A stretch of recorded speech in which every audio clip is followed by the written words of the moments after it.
Associate professor SRKP government college Kishangarh.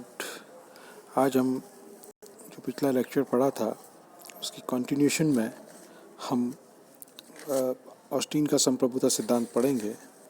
और पिछले lecture में हमने संप्रभुता की विशेषताएं, उसकी परिभाषा, उसके लक्षण, ये सारी बातें हमने पढ़ी थी।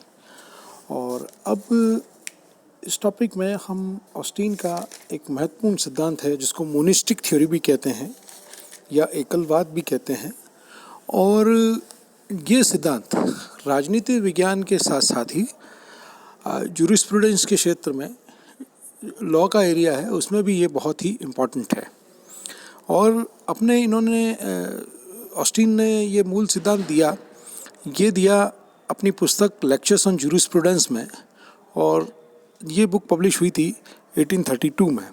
और तो इसको हिंदी में इसको ऐसे भी उसका ट्रांसलेशन करें कि विधि शास्त्र पर व्याख्यान। तो ऑस्टीन ने बिल्कुल उसको संप्रभुता को उस लेवल तक ले गए ऑस्टीन, और उन्होंने कहा कि उन्होंने ये कहा कि इसके ऊपर कोई भी बंधन आरोपित नहीं हो सकता। और ऑस्टीन ने इसकी एक बहुत फेमस लाइन है कि उच्चतर द्वारा निम्नतर को दिया गया आदेश ही कानून होता है।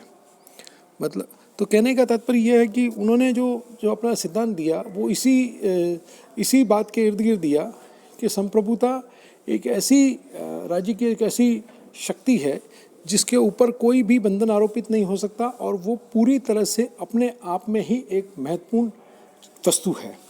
तो इसका मूल सिद्धांत ये है ऑस्टीन का कि एक श्रेष्ठ व्यक्ति या एक मानव श्रेष्ठ जो अपनी ही तरह के व्यक्तियों को आज्ञा पालन करने का आदी नहीं है, किंतु समाज के समस्त लोग उसकी आज्ञाओं का पालन स्वाभाविक रूप से करते हैं, तो वह व्यक्ति उस समाज का संप्रभु है तथा वह समाज संप्रभु को मिलाकर एक राजनीतिक और स्वतंत्र समाज है।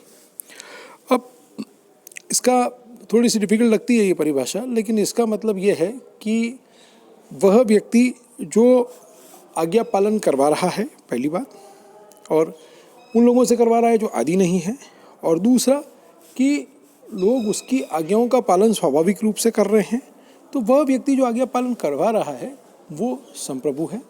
और जो लोग पूरा जो ये समाज है इसको हम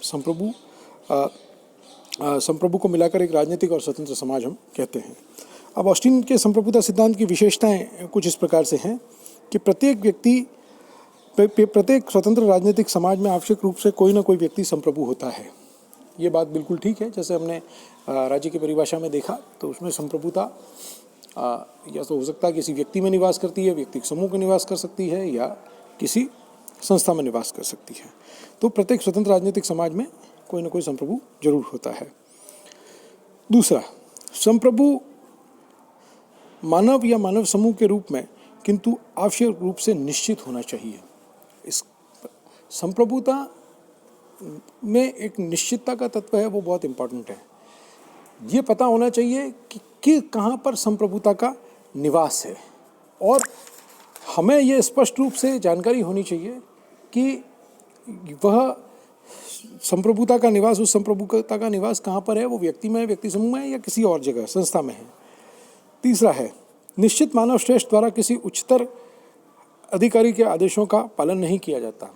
तो जो निश्चित मानव श्रेष्ठ है या जिसके पास संप्रभु शक्तियाँ हैं, वो अपने किसी उच्चतर अधिकारी के आदेशों की पालना नहीं करेगा।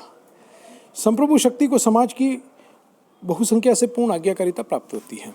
यानी कि संप्रभु शक्ति है उसको कहीं ना कहीं, क्योंकि मैंने पहले भी बताया आपको कि आज्ञाकारिता इस संप्रभुता के संप्रभु कौन है, जो आज्ञा का अपनी पालन करवा रहा है। तो अगर आज्ञाकारिता नहीं है तो फिर वो संप्रभुता भी नहीं है। तो इसके लिए संप्रभुता के लिए पूर्ण आज्ञाकारिता प्राप्त होती है। और प्रभुत्व शक्ति के आदेश ही कानून है। Of sovereign is law, the of sovereign is law. कहने का मतलब ये है कि संप्रभु जो भी है उसके आदेश ही कानूनों का दर्जा रखते हैं। और लास्ट कि संप्रभु शक्ति है वह पूरी तरह से अविभाज्य है।